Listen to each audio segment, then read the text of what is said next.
Hi, I'm Gabchik and this is the second of the 4 videos in which I'm sharing with you about the inspirations behind my graphic Prayer for Fertility. The first video was about sacred geometry and the seed of life, and I recommend that you watch it because it is very interesting information. Today, it is no coincidence that I'm dressed like this because I'm going to talk about Bulgarian folklore, more specifically about the traditional embroideries called shevitsa and the adornments made from metal coins pendari. The name of the traditional Bulgarian costume is nosia. It literally means wear it. Up until modern days, our outfit shows a certain status in society. In ancient times, the nosia was like an actual passport.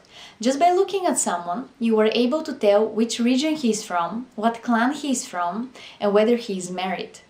I recently came across a very interesting comparison that if the middle-aged knights had the coat of arms, Bulgarians had the shevitsa. Modern hypotheses suggest that the age of the shevitsa is 3,500 years old, which is quite a lot. But there seems to be something much more deeper under the surface.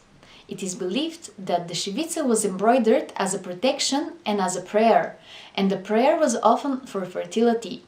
When the mother goddess was depicted, it was a prayer for fertility as to continue to clan, to conceive a child. And when some floral motifs were embroidered, it was a prayer for fertility of the land, for a rich harvest.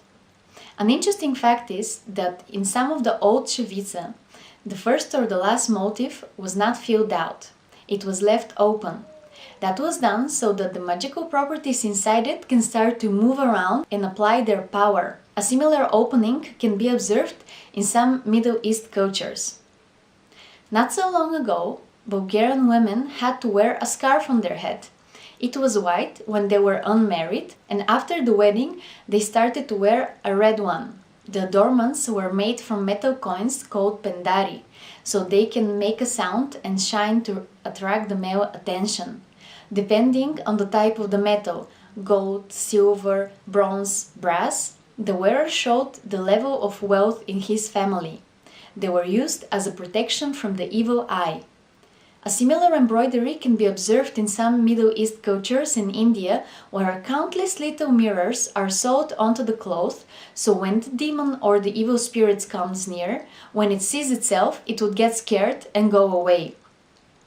An embroidery is called shevitsa only when it is done around the openings of the clothes, around the sleeves, the neck, the lower part of the dress, even around the openings of the socks, because it was believed that those are the places through which the evil spirits can come in. Another interesting fact is that the symbols which can be observed in the Bulgarian shevitsa can be seen in other cultures as well. Some of them are Slavic, some of them are Scandinavian, but what is more amazing is that some of them are Native American.